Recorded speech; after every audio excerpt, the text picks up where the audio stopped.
अस्सलातु वस्सलामु अलैका या रसूलल्लाह व अला आलिका व सहाबिका या सय्यदी या हबीबल्लाह सल्लल्लाहु अलैहि वसल्लम। अल्लाहुम्मा यस्सिर व ला तुअस्सिर व तम्मिम बिल खैर व बिका नस्तईन। अस्सलामु अलैकुम व रहमतुल्लाहि व बरकातुहू। मौजूद सामीन, डॉक्टर मोहम्मद सलीम नूरी आपकी खिदमत में एक और ऐसा इशू, एक ऐसी बीमारी जो अमूमी तौर पर ये समझें कि 100 में से 85 लोग इस तकलीफ़ में मुब्तला हैं। और इलाज मुआवजा इसका क्या है? इलाज मुआवजा इसका कुछ नहीं, कहीं भी नहीं हो रहा। बड़े से बड़े हॉस्पिटल्स में, प्राइवेट्स में, गवर्नमेंट्स में कहीं भी नहीं है। बस 3-4 ऐसी दवाइयाँ हैं जो एसिडिटी को वक्ती तौर पर दबा देती हैं और बस बीमारी का असर जो आ रहा है या जिसे हम बीमारी कह रहे हैं वो वक्ती तौर पर दब जाए और बस गुजारा चल रहा है। और रोज़ाना की बुनियाद पर दवा ली जाती है और अगर एक वक्त भी दवा ना ली गई तो जो तकलीफ़ है वो बड़ी शिद्दत के साथ अपना इजहार शुरू कर देती है। जी हाँ, मेरा मतलब और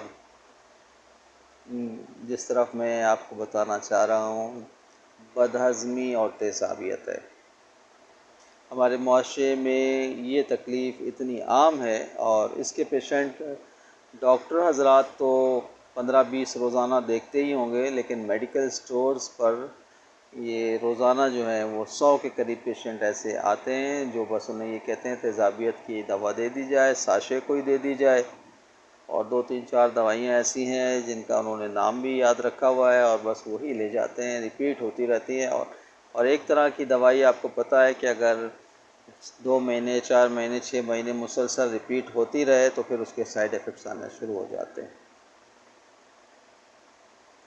और तमाम लोग बहुत ज़्यादा परेशान हैं, ख़ास तौर पर शहरी इलाके के रहने वाले तो बहुत ज़्यादा परेशान हैं और इसकी वजूहात कुछ समझ नहीं आ रही है। खाना पीना जो है वो इतना ख़ास भी नहीं है कि रोज़ाना के बुनियाद पर निहारी और कोरमा और बिरयानी खाई जा रही है, लेकिन ये है कि तकलीफ़ जो है वो तो सब्ज़ी खाने से भी लोग महसूस कर रहे हैं। और हमारे पास पेशेंट आते हैं तो हम उससे पूछते हैं कि भाई आपका खाना पीना जो है बहुत ज़्यादा लग्ज़री तो नहीं है, बहुत ज़्यादा चर्बी वाला, बहुत ज़्यादा रोगन वाला, मसाले वाला ये ग़िज़ा जो है वो आप इस्तेमाल तो नहीं करते? वो कहते नहीं डॉक्टर साहब, हम तो मामूली नौइयत के जो है वो सब्ज़ी का और हल्के मसाले में और हल्के नमक में इस्तेमाल करते हैं, लेकिन ये जो तेज़ाबियत, सीने की जलन, मैदे की जलन और आंतों की प्रॉब्लम्स आ गई हैं तो ये हमारी जान छोड़ने को नहीं है और रोज़ाना की बुनियाद पर हम बस दवाओं के सहारे चल रहे हैं। नाज़रीन कराम, दवाइयाँ कोई सी भी हों, यकीन उसका असर तो होता है और असर ऐसा होना चाहिए कि आप शफ़ायाबी से हमकिनार हो जाएं। लेकिन बात यह है कि किसी दवा को काम करने का मौका तो मिले और वो अपना असर रसूख कायम तो कर सके और वो जो तकलीफ़ है उस तकलीफ़ को जो है वो किसी हद तक ख़त्म करने के लिए अपनी पेशकदमी तो करे, लेकिन ऐसा नहीं हो पा रहा है और वजूहात जो हैं वो रिपीट हो जाती हैं और जिसकी वजह से जो भी तकलीफ़ है, जिसे आप बीमारी का नाम ले लें, तो वो भी जो है दोबारा सर उठा लेती है। और यही वजह है कि बार बार जो है उसे दबाने के लिए और उसका प्रेशर तोड़ने के लिए हमें तीनों वक्त दवाइयाँ खानी पड़ती हैं। मेरी नज़र में जो बड़ी अलामत है एसिडिटी की और जो शहरी ज़िंदगी में रहने वालों के लिए है, वो तो एक हवा में जो कार्बन डाइऑक्साइड की बहुत ज़्यादा मिक़दार है और ये पोल्यूशन है और हसासियत जिसे कहते हैं कि एलर्जी, रेत, मट्टी, धुआं, ये आपके मैदे को और सांस की नाली को बुरी तरह मुतासिर कर रहे हैं। और एक जो बड़ी वजह नज़र आ रही होती है जो बहुत ज़्यादा ही अहमियत की हामिल है, वो है क्लोरीन का इस्तेमाल। गवर्नमेंट जो है उसको, जब पाकिस्तान बना था तो उस वक्त अंग्रेज़ों ने क्लोरीन छोड़ा था पानी साफ़ करने के लिए। अब जनाब अली वो क्लोरीन का इस्तेमाल जो है वो ऐसा हो गया है कि जैसे पानी साफ़ करने के लिए अब किसी और चीज़ की ज़रूरत पड़ती ही नहीं, ना कोई तहकीक है। और क्लोरीन जो है बहुत ही तेज़ किस्म के जो है वो एक केमिकल है। और आप देखते हैं कि काई इतनी ज़्यादा जो है चिकनाहट पर मबनी होती है कि उसे बहुत साफ़ करने के बाद भी जगह जो काई वाली होती है साफ़ नहीं होती है। लेकिन क्लोरीन एक उसमें ऐसी तेज़ाबियत है कि वो जनाब आली सारी काई को बिठा देती है, और उसके जो एक चिकनाहट है और उसके अंदर जो थिकनेस है वो तमाम जो है फ़ौरन ख़त्म कर देती है। और बस ये अंग्रेज़ भी चले गए और उनका जो है तरीक़ेकार वो यहीं रह गया, और पानी को साफ़ करने वाला जो तरीक़ेकार वो क्लोरीन का दे गए थे, तो वो तो जनाब आली शहरी ज़िंदगी में तो बहुत ज़्यादा ये अहमियत का हामिल हो गया। और क्लोरीन बेतहाशा रोज़ाना की बुनियाद पर जो है वो हमारे पीने के पानी में साफ़ करके हुकूमत अपनी ज़िम्मेदारी पूरी कर देती है कि चलो भाई पानी साफ़ करके हमने आवाम तक पहुंचा दिया। और उसके लिए भी उन्होंने कोई पैमाना नहीं रखा हुआ, और रखा हुआ है तो वो पैमाना सिर्फ जो है वो डायरियों में और रजिस्टर तक है। और आप जब जाएं जहाँ पर क्लोरीन का इस्तेमाल होता है, जहाँ पानी की सफाई का निज़ाम है, वहाँ पर उन्होंने ठेका दिया हुआ है। और क्लोरीन डालने वाला जो है कोई इंजीनियर नहीं होता, ना इंजीनियर की मौजूदगी में ऐसा होता है, बल्कि एक आम सा आदमी जिसको बस पता है कि मैंने ये इतने बोरे उठा के इसमें डाल देने, और वो वहाँ बेलचों से जो है वो क्लोरीन का इस्तेमाल कर रहा होता है और बेदरीग इस्तेमाल कर रहा होता है। और जब क्लोरीन की ज़्यादा मकदार हमारे पानी में मिल जाती है, और फिर वो पानी जो हम रोज़ाना की मकदार में किसी न किसी सूरत पीते हैं, और फिर हमारे जो पानी की लाइन आ रही होती है उसमें जो अतराफ़ से मुख्तलिफ़ किस्म की तेज़ाबी लाइनें मिक्सिंग हो जाती हैं, और वो पानी जब हम पीते हैं तो आप ये मुझे बताइए, और आप ख़ुद भी सर पकड़ के बैठेंगे कि वाकई ऐसा तो है, आप इससे बिल्कुल अच्छी तरह वाकिफ़ हैं। और हम एक डॉक्टर होने के एतबार से इस तरफ बहुत ज़्यादा तशवीश है हमें कि हम इसको कैसे रोकें, क्लोरीन का सही इस्तेमाल कैसे किया जाए। हुकूमत अपनी ज़िम्मेदारी पूरी करे ताकि क्लोरीन का ज़्यादा इस्तेमाल जो है पानी में ज़्यादा मकदार हमारी बॉडी में ना जाए, वो हमारे जिगर को भी मुतासर कर रही है, मैदे को भी मुतासर कर रही है, और सफाई के नाम पे मैदे की जो ज़रूरी चिकनाहट है वो भी ख़त्म हो जा रही है, और सांस की नाली, ग़िज़ा की नाली की जो चिकनाहट है वो भी ख़त्म हो जा रही है, और जनाब वाली जिगर की रोज़ धुलाई हो जाती है। और यही वजह है कि जिगर की बेतहाशा बीमारियां जो हैं वो हैं, और फिर खून में क्लोरीन की का असर जो है वो शुरू हो जाता है। ज़ाहिर है कि थोड़ा रेशा भी अगर क्लोरीन का आपकी बॉडी में जाएगा तो वो खून में बहुत जल्दी अपना असर ज़ाहिर कर देगा, और फिर मुख्तलिफ़ किस्म की बीमारियाँ आपको आ जाएंगी। और बड़ी बीमारियों में जो है वो मैदे का अल्सर है, मैदे की तेज़ाबियत है, सांस की नाली जिसे कहना सीने की जलन है, ये आम सी एक बीमारी हो गई है। तो अब इसे कैसे रोका जाए नाज़रीन कराम, ये भी एक अलमिया है कि इसे रोकना जो है वो उम्मीद पर ही है कि अल्लाह ताला कोई ऐसी हुकूमत लेकर आए कि जो आवाम का सोचे और आवाम के सेहत आमा का ख्याल रख सके। और दूसरा ये है कि हम खाने पीने में तेल बिलखुसूस पकवान का इतना महंगा हो गया है कि हम जो है पहली बात कच्ची आबादियों में तो बिलखुसूस 2 नंबर तेल को 1 नंबर बोलकर बेचा जा रहा है, और उसके लिए जो है कोई सद्देबाप नहीं हो सकता। गरीब जो हैं वो बेचारे ख़राब तेल जिसे कहते हैं जमने वाला तेल, सस्ता तेल महंगे दामों ख़रीद रहे हैं और जनाब वाली इस्तेमाल कर रहे हैं, और फिर आपके जिगर और आपके मैदे और आपकी तेज़ाबियत के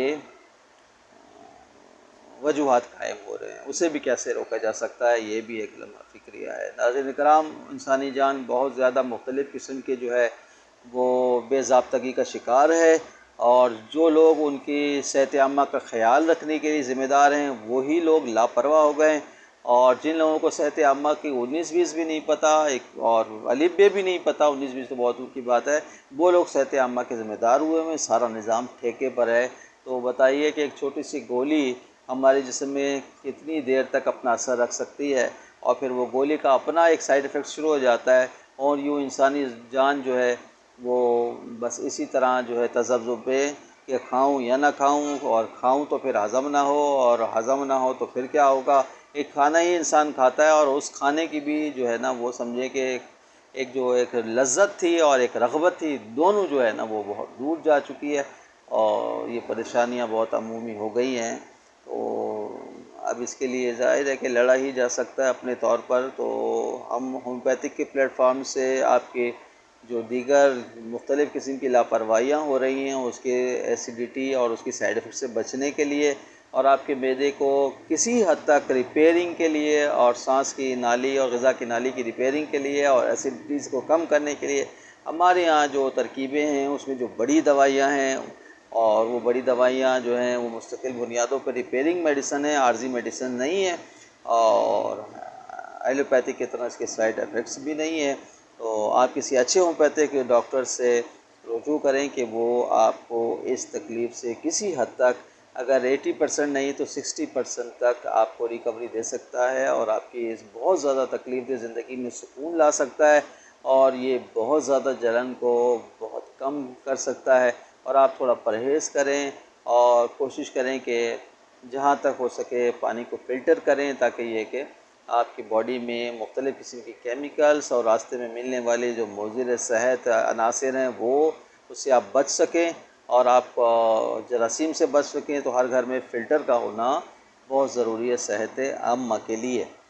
तो कुछ दवाइयाँ ऐसी हैं जिसके लिए हम ज़िक्र कर देते हैं कि जो एसिडिटी में बहुत ज़्यादा काम करती है। अगर खटास आपकी डकारों में है और खट्टापन है आपको, तो फिर हमारे यहाँ नाइट्रम फॉस बहुत ज़बरदस्त दवा है, नमकियात है ये। आप इसको जो है 30x में टैबलेट्स की सूरत में 3-3 4-4 गोली सुबह दोपहर शाम ले सकते हैं।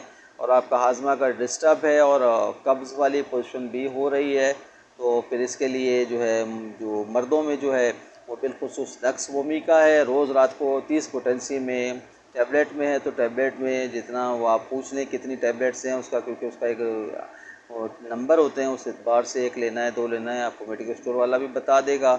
और अगर लिक्विड में है तो 2 से 3 कतरे जर्मन में आप नक्स वोमी का टाटी में रख लें, और सोने से 1 घंटा पहले 5 कतरे या 3 कतरे 1 कप पानी में डाल के पी लें। और इसके अलावा भी रूबीनिया हमारे एसिडिटी की बड़ी दवाओं में से है। उसके अलावा कार्बोवेज हमारे यहाँ बड़ी दवाओं में से है। उसके अलावा बोरेक्स हमारे यहाँ बड़ी दवाओं में से है।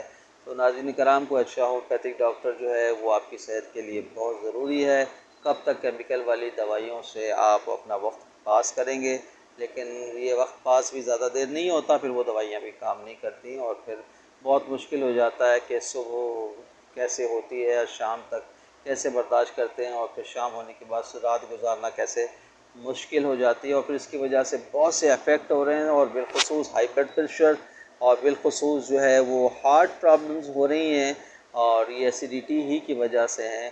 तो इससे बचा जाए, आप सुबह की वॉकिंग अपने लिए ज़रूरी कर लीजिए, और अपने खाने में जो है दही का इस्तेमाल लाजिम कर लीजिए, और दूध पानी का इस्तेमाल कच्ची लस्सी की तरह वो भी बहुत ज़रूरी हो गया है। और अपने खाने में दलिए का इस्तेमाल, साबुदाने का इस्तेमाल कर लीजिए, और तुफ मलंगे का इस्तेमाल कर लीजिए, जो कि अमूमी तौर पर उसका इस्तेमाल सब लोग जानते हैं। चीनी की जगह गुड़ का इस्तेमाल कर लीजिए। तो ये सारी चीज़ें एहतियात पर मबनी हैं, और ये जो कुदरती हमारे पास ये इसे आप कह लें अग़ज़िया हैं, ये हमारी सेहत के लिए बहुत ही मुफीद हैं।